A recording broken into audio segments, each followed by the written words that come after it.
Guys, we're back.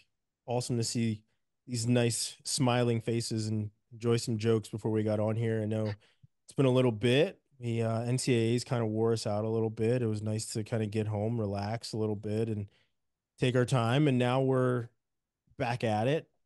The conversations never stop, though. That's the thing is we may have stopped recording them, but the things came hot and heavy literally the day after NCAAs. I mean, Hamidy's already in the transfer portal, right? And there's just like all these different things swirling, and we talked about all the different rumors swirling at NCAAs before, not obviously on here, but like things that are happening in Wisconsin or things that are happening here.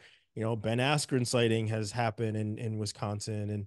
And, I loved Reader's tweet that he put out of like looking forward to continuing to build in Wisconsin the literally the day after, Ben was sighted on campus, I guess. So good times have been going on in wrestling so far, where there's been no shortage of speculation between transfer portal things and coaching changes and just literally everything that has gone on. So let's kind of continue that with transfer portal. What are some of these guys that have entered that you were surprised to see, or things that a guy you expected to be in the portal that maybe isn't? We can kind of touch on that if you want, but like let's just talk transfer portal. Obviously, with everything that I went over with Wisconsin, I wasn't typically surprised to see Hamity in the transfer portal after NCAAs. I was surprised that it was that quick of a transition for him, but not necessarily surprised to see that happen with, like I said, with the rumors that were swirling. And Kevin, I'm going to come to you because you were at NCAAs with me, and we were hearing a lot of the same stuff. What did you think of that quick enter of the transfer portal? Um, in particular with Hamity. Yeah, that or Yeah. just like So, anything else in general. well, with Hamity, I think that I mean 165 is a beast, right? And it has been. It pretty much is every year. That's where you get guys who are super athletic and strong and all of the things that tend to make good wrestlers. And there's a lot of them. That just happen to be that size. We can't all be blessed to be as big and strong as Brian Holmes. Some of us are 5'10", right? And that's how it works. So I'm not surprised. I'm not surprised that he had a little bit of a disappointing NCAA's. I mean, you lose in the blood round to the same guy that you wrestled in the All Star Classic. I mean, clearly there's two guys who deserve to be on the podium there, and sometimes the bracket just works out the way it does. Um, so that was tough for him, but nonetheless, I think I'm excited to see what he's going to be able to do at Oklahoma State. And the other thing though always like to lean on, and as the transfer portal has become more commonplace and more regular in our lives here, it becomes pretty clear that there's a lot of versions of the transfer portal, right? They're not all built the same way. There's the guy who has a disappointing year, whether it was because of coaching situations or something like that. There's the person who's literally just out for the bag, which happens occasionally that we're generally aware of. Then there's the like, I'm working, I'm doing what they're telling me to do, and it's not working here, right? And then you get the occasional guys too, where it's like, I literally have ran out of eligibility at this school and I'd like to finish competing, right? So there's a Mhm. variety of reasons why people do this. And I think that it's, as we continue down this road, it's more important to kind of point that out. Like, you don't want a 22, 20-year-old kid getting just trash talked on Twitter or Instagram or whatever because they decided to go chase their dreams somewhere else for a bit. So I think that's the one thing I wanted to point out. And then you also get the kid who I think Mr. John Smith said in his press conference today, which was like, yes, and then sometimes you coach a kid hard and then they don't like you because of it, and then they get in the portal. He's like, Yeah. all the coaches think it. I could just say it now because I'm leaving. Yeah. So Yeah, that was I an want to awesome point out one. I'm rocking my vest today in honor of Coach Smith too. So Yeah. I got a bunch upstairs. You need to go grab one. We can be best friends. there we go. Best That's friends. awesome. Love it. Yeah, I think you're right, right? And I think last year there was a mix of that, right? Where, You saw Voinovich leave Oklahoma State, wasn't happy there, goes to Iowa. You saw Nagao leave Minnesota and go to Penn State. And, that was like probably the more interesting one because he was really flourishing at Minnesota. Not to say that, I mean, and I guess you can say he didn't really flourish that much at Penn State because he did worse at NCAAs this year, right? So, like, there are certainly all different types of situations. You hope that Hamity kind of finds his path at Oklahoma State.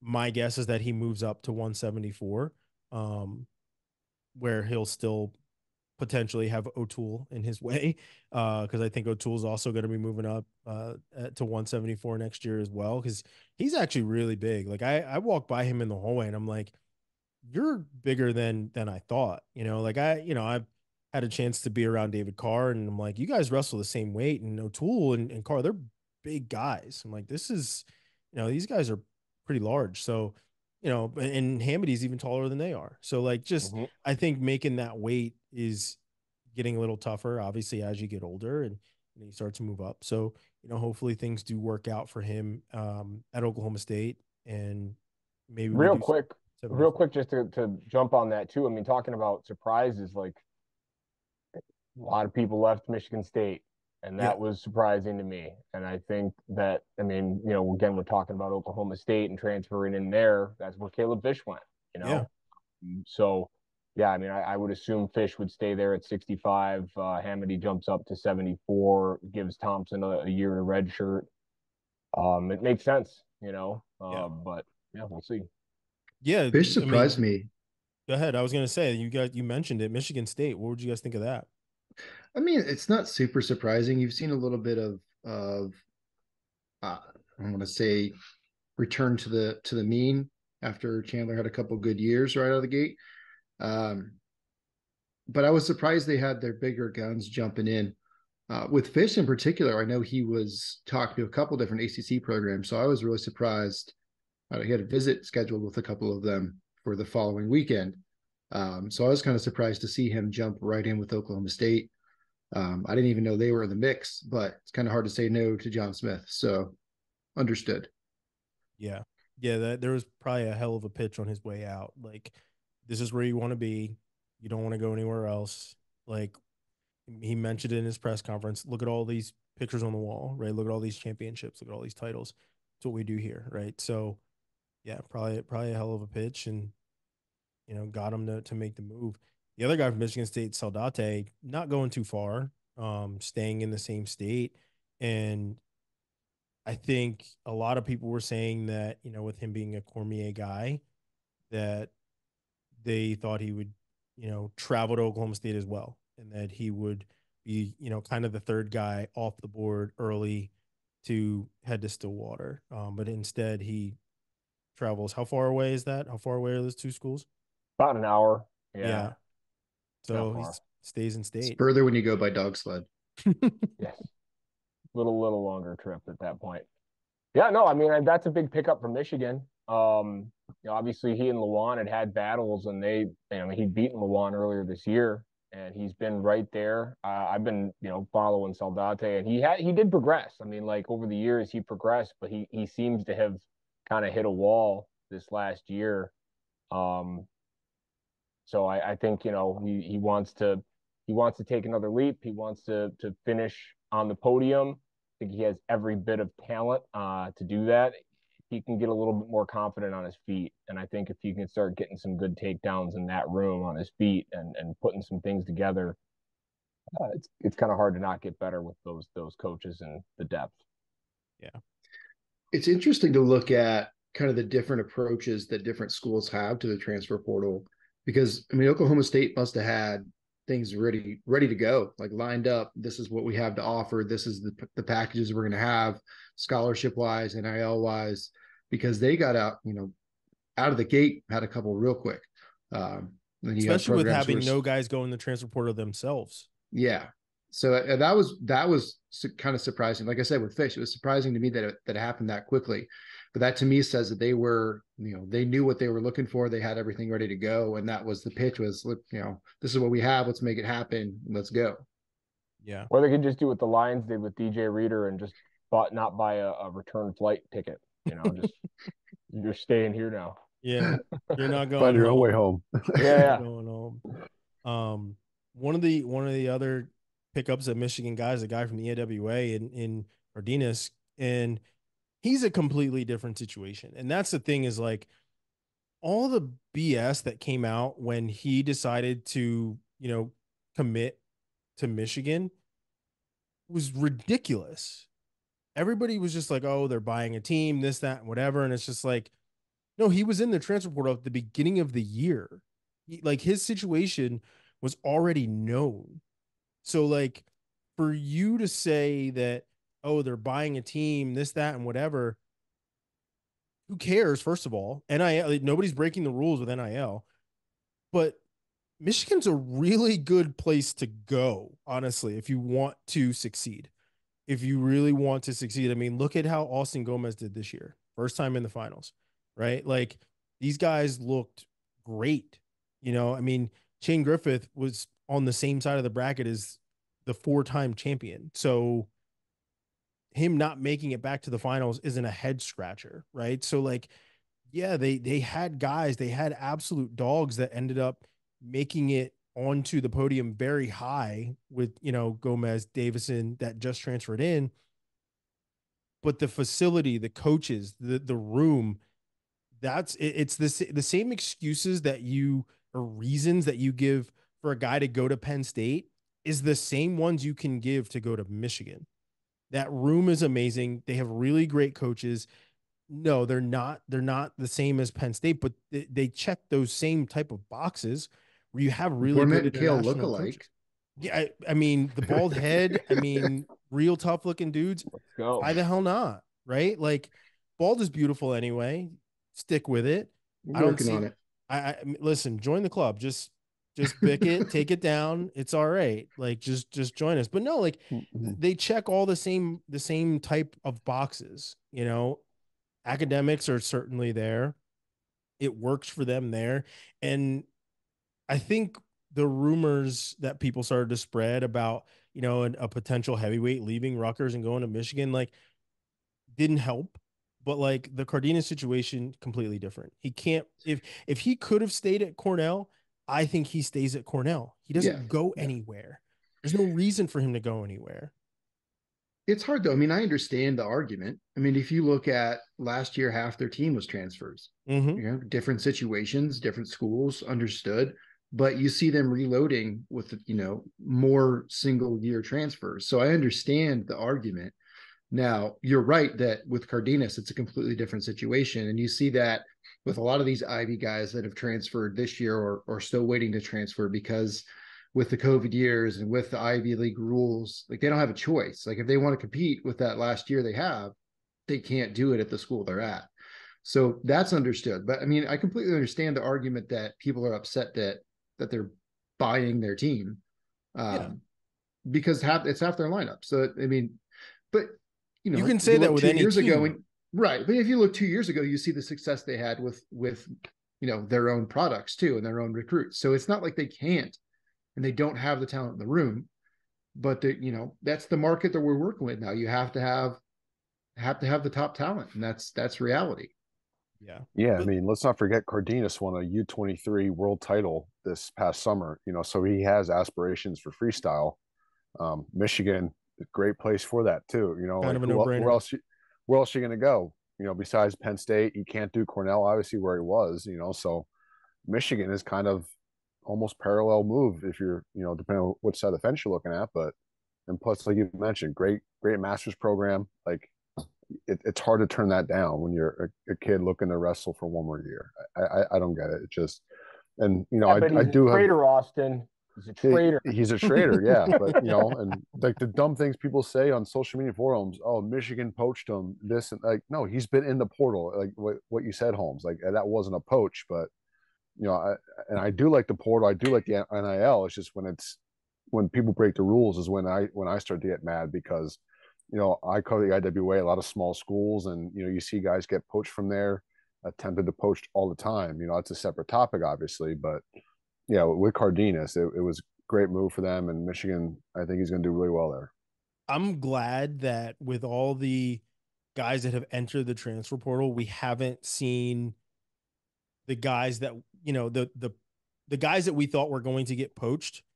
It hasn't happened yet at Yes. this point, Yeah. right? Yeah. Like Nasir Bailey still at Little Rock, like everybody was like, oh, there was some stupid rumor where they were like, oh, maybe he'll be at Oklahoma State next year. And it's like, for what? For what Yeah. reason?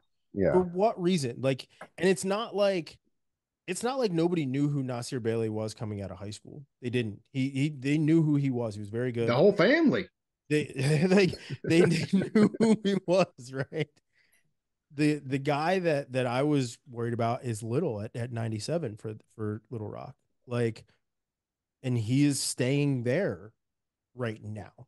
Right? Like You can't let that mustache leave Arkansas. That's listen, you gotta keep perfect it. for them. You gotta keep it. And I love what Arisman is doing. I think that he can continue to build with those guys. Those are the building blocks that you have, and I'm so glad that it hasn't been a year of poaching guys to go here and go there. And let's call it what it is. We don't in wrestling, we don't have the issues that you see in other sports. You just don't. Where there's guys that are in college for super long. Everybody wants to boo Dayton. Dayton was at the same school for his entire life, essentially. Like, he didn't go to multiple places and try to seek glory. He was loyal. He didn't break any rules outside of obviously the one that we know he broke.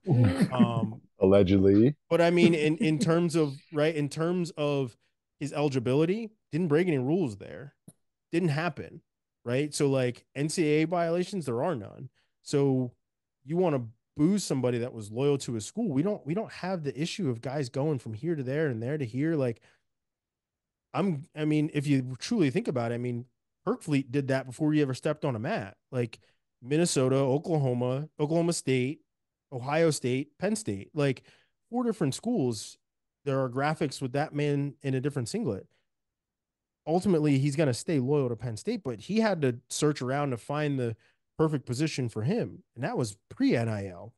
So like, let's call it what it is here, guys. Like, this isn't a bad situation for Cardenas. It's not bad when a guy is literally out of eligibility at one school and has to go to another. Austin, there's another guy coming out of EIWA, right? That's doing that. Yeah, Bobby's Lennox taking one Wolak of them out of guys. Columbia. Yeah, that airport is very busy in Blacksburg, from what I hear, True story. especially Especially from coming from Columbia. especially coming from EIWA people. But yeah, Wolak, same situation. Kind of came on the scene this year, EIWA champ, made the semis, got 6 NCAs, and he kind of committed. I think it might have been before NCAs, if I remember. He committed to It Virginia Tech. was. Yeah, Yeah. so that that's nothing crazy going on there. But again, another guy was in the transfer before in the portal before the season. So another good pickup for Hokies, and they got another one as of today, Connor McGonigal out of Lehigh. He was kind of fighting with Crookham for that position there at 133. Crookham beat it out after he won over Vito, and McGonigal kind of writing on the wall. He's one guy that even Willie talked about. He's not in the portal yet, but he will be coming in the season, and boom, he was. Had visits at Mizzou, and ultimately ended up picking Virginia Tech. So him and Latona down there, 33-41. I think they're going to be good, Robbie. I assume one of those guys is going to move up, right? Yeah, Sam's going up. I mean, like I've said Sam before, is, yeah. he's 6'4". So Yeah, he's there's tall. only so many cuts you can make. He's not really 6'4". He's 6'3". There's only so much you can do, though. I mean, he's going into his 5th year. He's going to have a year where he's not cutting as much weight as he possibly can. So he'll be at 41, ironing out 49-57, talking about red shirts and figuring out how that's going to work. They are still looking for a 65. Fish was on their radar. That didn't happen. So they're still in the portal. They're still looking there. UNC, I know, is still looking. Pitt, I don't think, is looking for anybody. UVA is open, but I don't think they're specifically targeting anybody. And UNC, I mean, they got Ogasanya. They got App State kid. That just came out yesterday? Yeah, it Oakley, came out. right? Oakley. Yeah, Oakley. There we go. Ethan. I was losing my mind there for a second. And I wouldn't be surprised to see them get at least one more out of the portal this year. So I know UNC was after one of my heavyweights that was in the portal too, Robbie. I'll talk to you that one yeah, offline. they are looking for a heavyweight. Yeah, there So was some there was some money thrown NIL money thrown around there. I'll talk to you that one later though. did it Yeah. involve Milwaukee Tools, the free power pack? It may have, very well may have, yeah. Yeah, I mean, the transfer portal is wild. It's insane to see all this different movement and kind of what's going on in the transfer portal. I mean, I'm sure we'll have, a couple more guys that are going to be announcing here very soon of where they're going to be heading. Yeah, I Um, mean, and the opposite side with the Hokies, they had a bunch of people just go into the portal. I mean, yeah, I Clayton was going to Ulrey, say what's been going Connor Brady, there. It's been very busy in Virginia Tech. yeah, Cooper Flynn went in today. Yep. Um, that one kind of surprised me. I knew that there was likely that either him or Eddie Ventrusca would go in because they're both going to be locked in at 25, especially now with Magano coming in at 33 and Sam at 41. So, I mean, they've been fighting for 2 years for that starting, 3 years for that starting spot. Um, so I was surprised to see Cooper go in today, but um, I'm hopeful he doesn't go where I'm hearing he's going. I don't think it would be a good fit for him, but that's not my decision. That's his decision. So Yeah, Hey, yeah, Robbie, been do you have any busy. insight on that, Robbie? Like, I feel like both those guys were portal eligible, like you mentioned. Was Francesca thinking about it and Cooper beat him to the um, punch? I think there was a How lot does of that work? discussion. They probably talk amongst each other, right? Yeah, and Eddie, I mean, the way it's worked out the last few years is Eddie's beaten him by like 1 point in tiebreakers and rideouts in like 5 matches. So Mm, it's razor thin, but Eddie's beat him every time. yeah. And then when he was injured this year, Cooper came in, guns blazing and got some huge wins and had a good year. Didn't have a great NCAA, but had a good season. Um, so I mean, there's only room for one of them. I Yeah, mean, it is what and it is. Ventresca's he All American there too, so I guess he kind Yep. of has the upper hand there. So yeah, I Yeah. guess that makes sense. But yeah, interesting. I think Yeah, he also has the likelihood to hold 25 for the entirety of his career. Mm, Whereas I could see Cooper going up to 33 at some point because Eddie's a lot shorter than Cooper is. yeah, that makes sense. so keeping the action going at Virginia Tech, coaching change. Cody Brewer out and headed to New Jersey. Hopefully, he gets some pork roll for anyone that's watching this pork roll when he gets there. Um, So yep. Taylor Ham is the brand. Pork roll is what it's called. Um, Read the package; it's right there. And that was kind of surprising to me to see him, leaving Virginia Tech and heading to Princeton. I knew, obviously Princeton had a ton of different coaching moves throughout the entire year. Obviously Ayers leaving, Gray, heading the same way, but that was kind of late in the process. Dubuque becoming the head coach. I think they even named Humphrey as an assistant during the year. I wonder Mhm. if he goes back to being just the RTC guy. That's the plan. That's Yeah. I think that's probably what's going to happen there is he just goes RTC. And he loves that. Honestly, he's more of a freestyle guy when it comes to all those things. Anyway, but I think it's a great addition for Brewer. Honestly, it's obviously he has to navigate some different recruiting tools. The academics is certainly different at Virginia Tech than it is at Princeton. Um, Nah. but I Suck it, think, Robbie. yeah.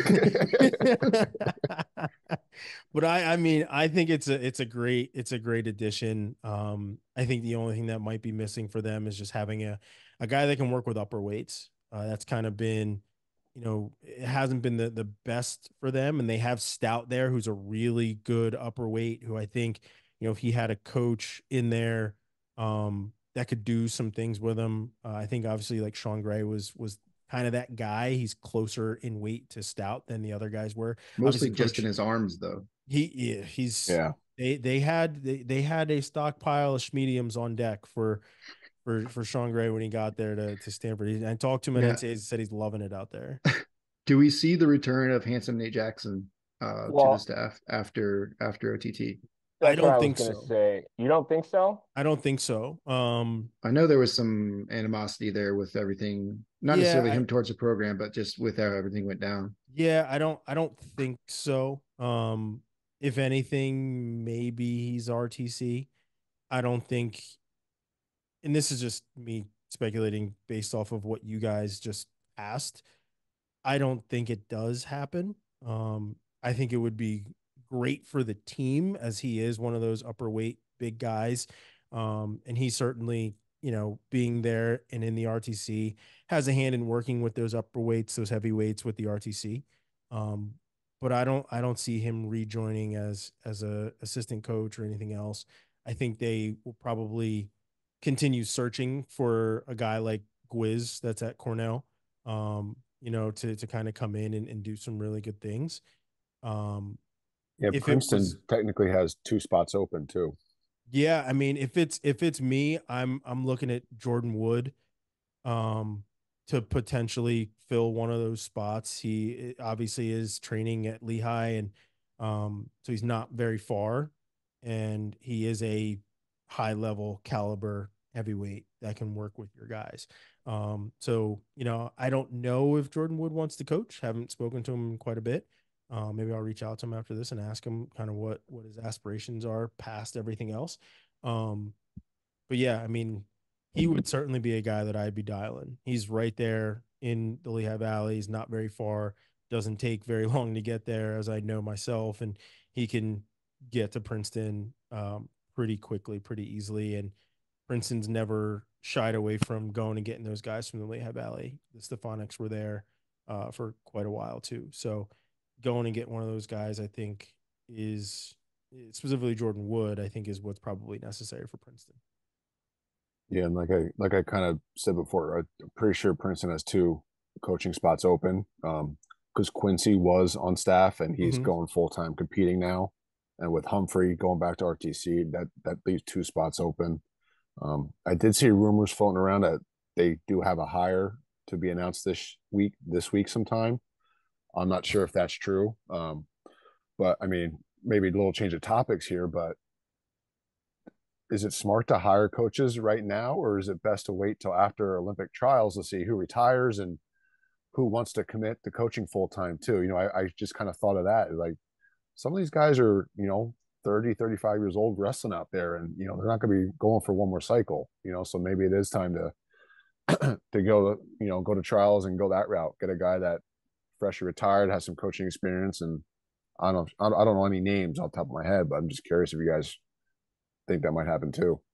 Honestly, that's a great idea. Mhm. You don't know who's going to be leaving the shoes on the mat, right? Like there are certainly guys that might be calling it quits after this cycle. Um, I know of one. I'm pretty sure. I talked to Daringer. I think Daringer is going to be done after this cycle. I don't see him continuing to compete. He's like, man, I'm Yeah, you don't. I'm banged up. He's like, I'm feeling as good as I possibly can, but I think this might be it. So he's certainly thinking about it. I mean, obviously, Burrows is getting towards the end of things. David Taylor getting towards the end of things. They're all in that same age range as us who sit here and talk about it. Um, I heard he was going to ride his mini cows to Stillwater. Is that what's going to happen? I don't think so. I don't see that happening. I know that was the rumor, right? That they were going after him and going after a number of guys, but Well, um, I was looking at the 86 kilogram bracket. I bet Pat Downey's needs a job, you know? he's he's needed. I shouldn't even say it. Yeah, I'm sure. I'm sure. I should. This is more than a job. Yeah, I shouldn't speak ill of Pat Down, but like, man, I'm honestly surprised to see him in the bracket. I mean, we'll certainly get to the brackets here in a second, but I'm surprised to see that. I have not heard much about the Buffalo position, but it was kind of surprising. Um, you guys have any thoughts on this one? Yeah, I'm not sure if it's common knowledge or not, so we can take it out if we have to, but I know Donnie Vinson was one of the Mhm. candidates Yeah, I there. heard. I heard that Um, he interviewed. yeah, so I think he's a top option. And I heard Tom Schiffler, old Yeah, coach at Hofstra, was in the running, which Yeah, I I've thought I've was a heard that little. name too, which is just with the options that are out there. Yeah, that's what. Yeah. So maybe maybe he's the right guy. I don't know, but it just from looking at our from where we are and not really associated with Buffalo at all, right? It just seems like a little bit of a head scratcher with that Yeah. one, but I mean, I don't know. Willie hit on it in his show, I think last week when he was talking about vacancies. He's talking about Central Michigan, talking about Buffalo. These are both programs that need, guidance and really fresh blood. And neither of them seem super motivated to go out and find the best option. You brought up Adam Hall going out to Utah Valley, which is, a splash move. A really good associate Awesome. head coach who's proven himself and taking over a program that he has, no association with. Um, so they made the move to find the best hire they could find, and that's who they got. And we don't see the same. At least I don't see them having the same urgency um, to find that coach, is the way it seems. Especially when you're hearing names of guys who have been out of the coaching game for a long time. That doesn't sound right to me. And maybe he's a great coach. I don't know. But for somebody to be out of the game that long when there's as many good associate head coaches as there are who are looking to move up, it's just a kind of a head scratcher to me. Yeah. Yeah, I was thinking about this too. Not to go off on a tangent, but I feel like coaches that are looking at these jobs, they're usually young, energetic. They really want to, make a name for that program, really build it up. I wonder if there's any, holding back from the school itself. Like, hey, we need a new room, we need a facility, we need to do things differently. This is how we did them at X program. We became successful, and I feel like maybe some of the lack of urgency is from the athletic side. Like, hey, we don't want to commit too much to this. Here's how we do it. Here's how we plan on doing it. Maybe that just kind of drives people away. Too. Not to say we keep hearing about Buffalo, but maybe that's an example there where they're just not really willing to give the coach extra support. Everything he needs, and maybe it's not attractive to some people. I don't know what's all involved. Just kind of spitballing here, but maybe that's part of it too. Some of these schools, they don't want to give anything to these coaches. Yeah. I mean, I want to move to Central Michigan because they were essentially like the first job that we knew was going to be open. Yeah. And we haven't heard anything there. Kevin, have you heard anything about Central Michigan? No, I have not. I mean, anything that I've heard from anybody just seems to be the same sort of stuff. I think they've kind of narrowed it down to a couple people. I think they're all former Chippewas in some way, shape, or form. And but that was weeks ago. So I don't know what the delay is, if they're waiting for a specific time. I know technically Tom's contract goes until I think mid to late June, so I don't know if they're waiting for that for some reason. But I got no new information. I wish I did, but Yeah. I mean, I think What's the your feelings, only Clunch? yeah, what are your As feelings a about it? Pratt alum? yeah, no, I think that, I mean, honestly, the the way I'm leaning right now is I really like the coaches they had on staff. I think if you can use them, if you need to bring somebody or if the athletic department feels like they need to bring somebody in, then they do. Um, but I like those guys too. I think that if you delegate responsibilities well and you put people in good positions to run stuff, and they have a plan that's mirrored with the athletic department, who generally does a really good job there at Central Michigan. I mean, that's one of the things, at least with the Central's job, when you were talking about Buffalo and the athletic department and facilities and investing from that and a standpoint, like Central has that. Right? They're not going to struggle in that regard. Yeah. So yeah, I think they just want to find somebody who they feel like is going to have the right culture fit, and all this filibustering is essentially me just saying I'm not saying a name on this. I'm too close, too close to this. I'm not doing Yeah. Matt Stencil, head coach. You heard it here first. I mean, Sergio I Lemley. guess we can rule Sergio Reader out, Lemley, yeah. right? Yeah, Reader's out from what I know. So, I mean, and yeah. based on his tweet of like what they're gonna do next year at Wisconsin, like right, like you would assume that he is not in the running for any of these jobs, right? Like there's not one job that you're going to see Reader in unless it's the one that he has right now. That was the indicator that I got from that, and, kind of keep your hands off of my program kind of a tweet. That I kind of saw from that. But like, which is surprising, right? Because like I figured by now he would have something. Someone somewhere would be looking at Reader and saying, that is a leader of men that I want in this room. I definitely agree. I do think just a final thing on Central Michigan. I think if they do keep the staff that they have right there and they, do some promotions and move some people in, I would like some new outside influence as well. Somebody else to come in with some different perspective, different ideas, and to try and help from that standpoint. Yeah. So Casey Cunningham, got it. Yes. Volunteer assistant, Casey. You hear that beeping? Is that the Brinks truck backing up? I think that's what it would be.